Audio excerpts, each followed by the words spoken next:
Madam President, on Saturday morning, we took a major step forward on the Republican agenda by passing a budget resolution to lay the groundwork for a permanent extension of tax relief for American families and a transformational investment in our border, energy, and national security. And while I think Republicans' goals are obvious, for the sake of my Democrat colleagues who still seem to be operating under the delusion that we're here to hand out tax cuts to billionaires, let me review what we're doing and why we're here. First, Madam President, we are here to ensure that hardworking Americans don't see their tax bills rise next year. In 2017, Republicans delivered tax relief to the American people, but that relief is expiring this year. And if we don't act, American families making less than $400,000 a year will see a $2.6 trillion tax hike next year. Tax rates will rise. The standard deduction will be cut almost in half, and the child tax credit will be cut in half. That, Madam President, is not acceptable. And so we're here to prevent tax hikes on American families and permanently extend the 2017 tax relief. Second, Madam President, we are here to address the remains of the Biden border crisis, bolster our military readiness, and unleash American energy production. After 4 years of chaos at our southern border under President Biden, President Trump has taken action to secure the border and take criminal illegal immigrants off America's streets. But the administration needs additional resources from Congress if this progress is going to continue. And we need a serious investment in our military to restore readiness and ensure that our men and women in uniform are equipped to deter and to defeat threats.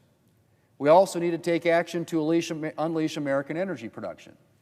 The Biden administration put us on a dangerous trajectory by seeking to stifle domestic conventional energy production, and we need to recommit to domestic production to protect our nation and ensure that the American people have a reliable and affordable energy supply both now and in the future.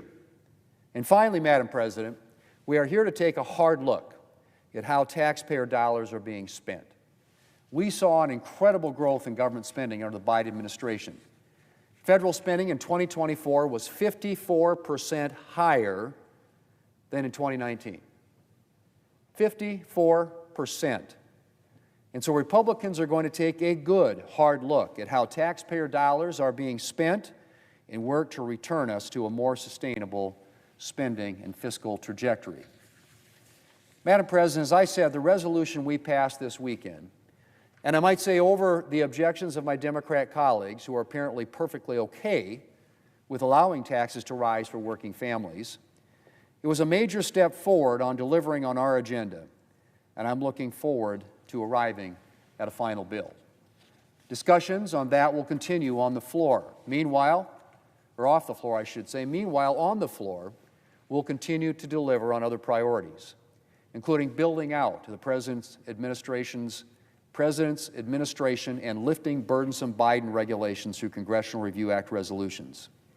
We've kept up a very brisk pace on confirming nominees, and that will continue.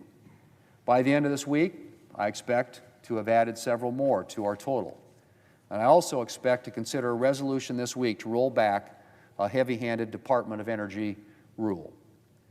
Democrats will continue to distract, Madam President. Republicans will continue to act. Madam President, I yield the floor, and I suggest the absence of a quorum. The clerk will call the roll.